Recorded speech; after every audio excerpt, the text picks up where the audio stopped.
तो family planning ऐसा नहीं, एक गलत मतलब एक गुमराही है कि इस्लाम में कोई ये 10 बच्चे 12 बच्चे और 2-2 दर्जन बच्चे पैदा करना इस्लाम का हिस्सा नहीं है। अटपटी सी बात है कि योगी जी की कुर्सी डगमगा रही है। मुझे तो 20 साल भी डगमगाती नहीं दिख रही है।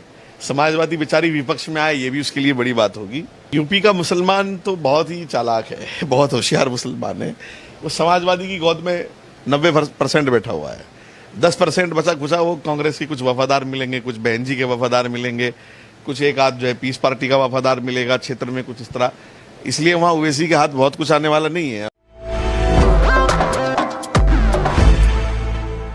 नमस्कार, स्वागत है आपका एडवांस इंडिया पर। मैं हूं नवीन चौहान। आज हमारे साथ बातचीत करने के लिए वजाद गुज्जर जी हैं, जो बड़ी बेबाकी से बोलते हैं, अपनी राय रखते हैं। और आज का मुद्दा यह है कि यूपी में 2 बच्चों से जुड़ा ड्राफ्ट अब आ चुका है, यानी जल्द ही वो कानून की शक्ल में भी दिखेगा और उसको लेकर अभी राजनीति भी शुरू हो गई है। समाजवादी पार्टी ने तो यहां तक कह दिया है कि चुनाव से 6 महीने पहले ये योगी जी का एजेंडा है, उन्हें अपनी कुर्सी डगमगाती नजर आ रही है। ऐसे में आखिरकार मुस्लिमों की अपनी क्या राय है? क्या वो इस कानून को मानते हैं? और वजाद जी क्या सोचते हैं इस कानून के बारे में, उनसे बात करते हैं। सर, किस तरीके से देखते हैं आप? तो मुस्लिम स्कॉलर भी हैं, बहुत जबरदस्त तरीके से आप समझते हैं सब चीजों को, लेकिन आज ये ड्राफ्ट जो है, सबसे पहली प्रतिक्रिया आपकी क्या है? देखो, एज ए इस्लामी स्कॉलर मैं आपको ये कहूँगा कि फैमिली प्लानिंग जो है वो इस्लाम में है, लेकिन उसको लोगों ने समझा नहीं है। कुरान पाक के बाद जो सबसे बड़ी किताब है बुखारी शरीफ, जिस इमाम बुखारी रहमतुल्लाह अलैह की, और मुस्लिम शरीफ, जो बड़ी किताबें हैं हदीस की, उनमें इस बात का जिक्र आया कि इस्लाम में फैमिली प्लानिंग है। अब सरकार कानून लाना चाहती है, लाए, और मुसलमानों को भी कानून को समझना चाहिए और उसको परखना चाहिए और उस पर अमल करना चाहिए। जाहिर सी बात है कि योगी जी ने बहुत ही ईमानदारी से प्रदेश में काम किया है। कानून पर कानून जिनकी ज़रूरत है वो आ रहे हैं। तो मैं ये समझता हूँ कि फिर समाजवादी के लोग या दूसरी पार्टियों के लोग क्या कह रहे हैं इसकी परवाह नहीं करनी चाहिए। और इस्लाम को समझने वाले लोग समझ रहे होंगे कि आज़िल किसको कहते हैं। अरबी का एक शब्द है आज़िल। हज़रत जाबिर रज़ी अल्लाह तआला ने, एक सहाबी हैं नबी पाक सल्लल्लाहु अलैहि वसल्लम से, उन्होंने बताया कि नबी पाक सल्लल्लाहु अलैहि वसल्लम के ज़माने में कुन्ना नाज़िलु अला अहदी रसूलिल्लाह सल्लल्लाहु अलैहि वसल्लम, कि हम नबी पाक सल्लल्लाहु अलैहि वसल्लम के ज़माने में फैमिली प्लानिंग करते थे। तो फैमिली प्लानिंग ऐसा नहीं, एक गलत मतलब एक गुमराही है कि इस्लाम में कोई ये 10 बच्चे 12 बच्चे और 2-2 दर्जन बच्चे पैदा करना इस्लाम का हिस्सा नहीं है। होना चाहिए फैमिली प्लानिंग। बस कुछ नासमझ लोग हैं जो इसको इस्लाम की शान बना करके शायद जंग के लिए आमादा हो जाएंगे, जंग लड़ने के लिए तैयार। कि अल्लाह की देन है, वो अल्लाह का फजल है, वो उनका शुक्र है, और इस पे कोई किसी प्रकार की कोई रोक नहीं होनी चाहिए। देखिए, उनको मैं बताऊं कि इस्लाम एक बहुत आसान मजहब है। अद्दीन युस्रुन, बहुत आसान है। इस्लाम ने सिखाया है कि दुनिया में जीने के रास्ते और तरीके क्या क्या हो सकते हैं। तो फैमिली प्लानिंग भी ज़िंदगी का एक हिस्सा है, वो भी इस्लाम ने सिखाई है। मैंने आपको बताया, हदीस की 2 किताबों का नाम जिक्र किया। फिर हमारी बहुत बड़ी किताब है फतावा की, जिससे हम लोग फतवे लेते हैं, देते हैं। शामी उसका नाम है। आप लोग तो नहीं सुना होगा, लेकिन जो दर्शक देखेंगे मुस्लिम वो समझ जाएंगे। शामी में और फतहुल कदीर फ़िक़ा की बड़ी किताब, इन सब बड़ी किताबों में इसका जिक्र है कि फैमिली प्लानिंग की जा सकती है और करनी चाहिए। अगर, और फिर उससे भी अलग हट करके, अगर देश में इस तरह का कानून आ रहा है तो देश के कानून का सम्मान सभी को करना चाहिए, चाहे वो हिंदू हो या मुसलमान हो, सिख हो या ईसाई हो। लेकिन अब सवाल ये उठ रहा है ना कि 6 महीने पहले चुनाव है, मतलब 6 महीने बाद है, और 6 महीने पहले ये कानून आ रहा है। क्या वो कुर्सी डगमगा रही है योगी जी की?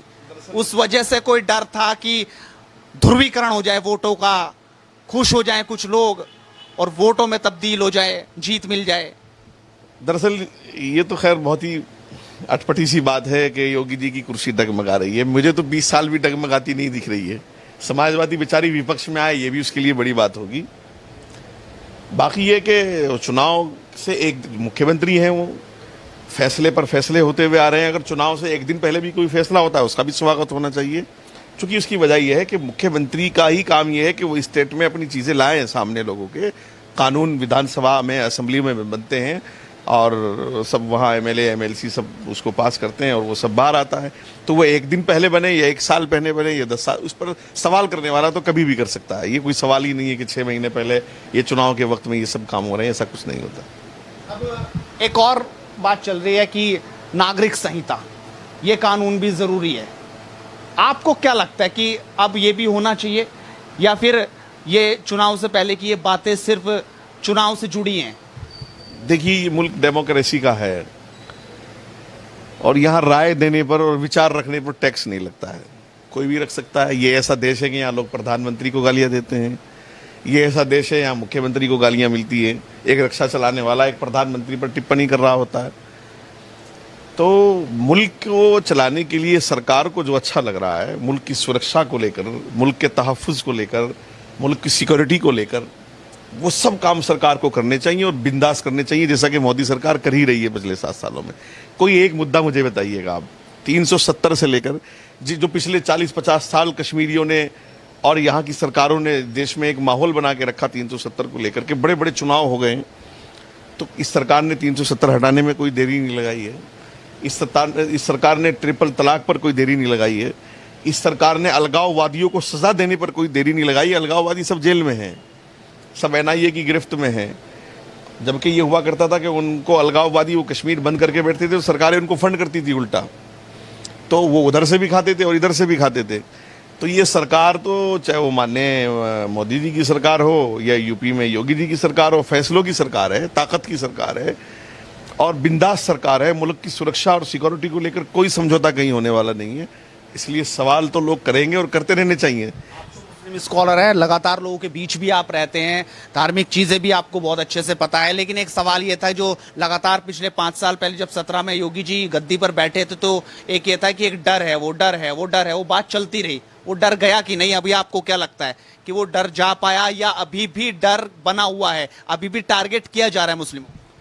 दरअसल डर तो पिछले 20 सालों से चल रहा है। 2002 जबकि मोदी जी को चंद ही दिन गुजरे थे गुजरात का सीएम बने, दंगा हो गया, वो सारा इल्ज़ाम मोदी जी के सर था। उसके बाद 3 बार लगातार वो सीएम रहे गुजरात के और गुजरात के मुसलमान ने इसको बहुत करीब से समझा है। और मैंने खुद गुजरातियों से मेरे बड़े ताल्लुकात हैं, बड़ा आना जाना है गुजरात में, मुंबई में, महाराष्ट्र में, सभी जगह। तो गुजराती मुझसे हमेशा बात करते थे और वो कहते थे इस बात को कि हम गुजरात के मुसलमानों को मोदी जी से कोई परेशानी नहीं, तो यूपी और बिहार के मुसलमानों को क्यों हो रही है? ये इधर ही सब जो है ठेकेदार क्यों बने हुए हैं हमारे। फिर उसके बाद मोदी जी 2014 में सेंट्रल में आ गए, अभी दूसरी सरकार चल रही है। योगी जी के भी तकरीबन 5 साल पूरे हो ही जाएंगे 4-6 महीने के बाद। तो पूरे देश में कोई ऐसी घटना, पूरे देश में ज़्यादातर स्टेट्स में, बिहार समेत और सब जगह जो है, आसाम और सब जगह बीजेपी की सरकारें रही हैं, हरियाना, हमारे यूपी में, मुझे कोई ऐसी घटना ऐसी नहीं लगी जो ऐसे मजहब के की गई हो कि ये मुसलमान है उसको टारगेट किया गया। मेरे चूँकि मैं सत्ता से जुड़ा हुआ रहा हूँ और सरकार तो हमेशा सरकारों के साथ हमने काम किया है जब भी रहे हैं, तो कोई आदमी मुझे आगे नहीं मिला आज तक। बॉब लिंचिंग के नाम पर देश में बहुत बड़ा झूठ बोला गया है। अभी मैंने परसों भी कहा था किसी से कि मेवात में जो मर्डर हुआ है जुनैद का, वो बॉब लिंचिंग नहीं थी, वो मर्डर था। लेकिन हमारा रोना यह है कि हम मुस्लिम स्कॉलर और मुस्लिम ठेकेदार संगठनों के जो सामने आएंगे वो उसको मॉब लिंचिंग बताएंगे, चूंकि हमें उसी से फ़ायदा होना है। उसी के नाम पर फिर हम 2 वकील खड़ा करेंगे, फिर उसी के नाम पर हम देश विदेश और यहाँ वहाँ सब जगह चंदा करेंगे और उसी के नाम पर अपने संगठन को जिंदा करेंगे। तो रोना यह है कि हम हकीकत को नहीं कहना चाहते, हकीकत से बहुत दूर की बातें करते हैं। अगर राम का और इकराम का झगड़ा दीवार को लेकर के हुआ है और राम ने इकराम को बाई चांस मार दिया है, तो वो भी मॉब लिंचिंग है, क्योंकि उसको राम ने मारा है, मारने वाला राम है। तो ये मुसीबत हो गई कि हम हकीकत के चश्मे से किसी चीज़ को देखना नहीं चाहते हैं। हम लोग जो देखना चाहते हैं वो धर्म के चश्मे से देखना चाहते हैं, इसीलिए उसको मॉब लिंचिंग बता देते हैं। असदुद्दीन ओवैसी यूपी पहुंचे हैं, बहराइच गए थे, उससे पहले उन्होंने एक स्टेटमेंट ये भी दिया था कि योगी को चीफ मिनिस्टर नहीं बनने देंगे, कतई नहीं बनने देंगे।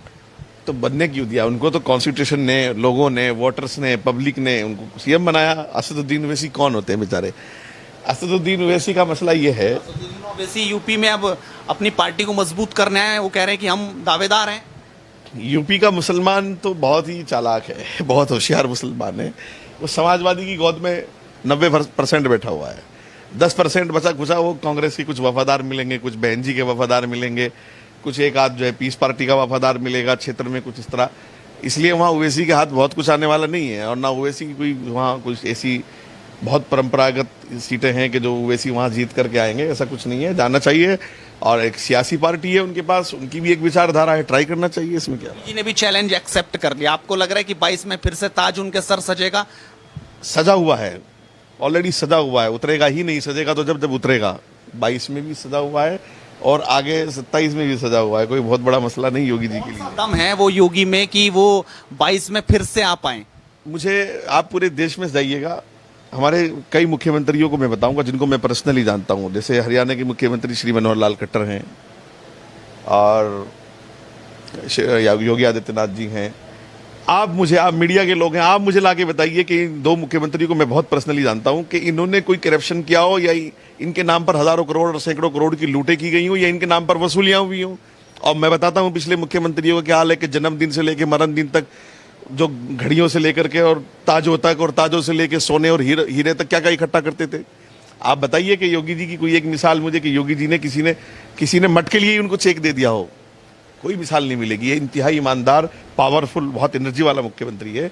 इसलिए जनता भी समझती है ना इन बातों को सबको। जनता ने देखा प्रदेश में एक दिन भी काम नहीं रुका, ना बिजली की समस्या है, ना पानी की समस्या है, ना सड़कों की समस्या है, गुंडा राज खत्म है। अगर आप एक फावला भी वहां रख के आएंगे खेत में, तो अगले दिन वो वहां रखा हुआ मिल जाएगा आपको। आपकी ऐसा नहीं कि हर दिन मोटरें चोरी हो रही हैं और गुंडा राज हो गया है, चलते माँ बहनों को लूट लिया किसी की चैन, ऐसा यूपी में नहीं रहा। तो यूपी की जनता भी यही चाहती थी कि गुंडा राज खत्म हो, वसूलियां खत्म हो, फालतू की बातें खत्म हो, सब हो गया है।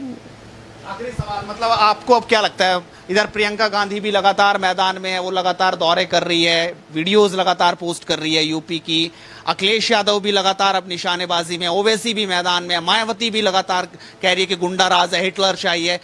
क्या वाकई इन 5 साल में दिखा कि कहीं वो हिटलर शाही भी नजर आई, वो गुस्सा नजर आया, और पुलिस ने कहीं अत्याचार किया, इस वजह से बड़ी दिक्कत आने वाली है 22 में? लोग कह रहे हैं कि जो काम करने थे वो नहीं कर पाए, कभी 2 बच्चों के कानून, कभी दूसरी चीजों पर काम।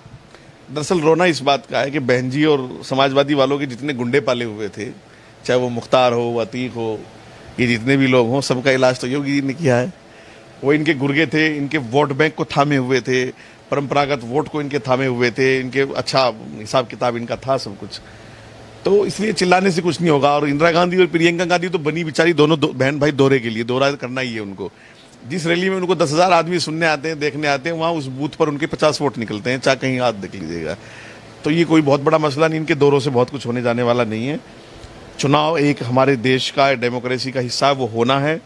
बस चुनाव ही आड़ है, जैसे चुनाव होगा वापस सीएम होंगे योगी जी। और फिलहाल उत्तर प्रदेश में कुछ भी ऐसा नहीं है कि जो जनता, भारतीय जनता पार्टी की सरकार के खिलाफ हो, ये योगी सरकार के खिलाफ हो। जनता की आवाज़ है, इसलिए कोई हमें तो शंका है नहीं किसी बात में। तो वजाहत गुज्जर जी, मुस्लिम स्कॉलर, बेबाकी से बोला, हर सवाल का उन्होंने जवाब दिया। आप भी अपनी राय रखिए। आखिरकार यूपी में जो ड्राफ्ट आया है 2 बच्चों से जुड़ा हुआ, क्या वाकई वो राजनीति से प्रेरित है, या वो सिर्फ 2022 इलेक्शन के लिए है, या वाकई यूपी की भलाई के लिए है? अपनी राय रखिए, इस वीडियो को शेयर कीजिए और लगातार जुड़ रही है हेडलाइंस इंडिया के साथ, क्योंकि मुद्दे की बात बदस्तूर जारी रहेगी। नमस्कार।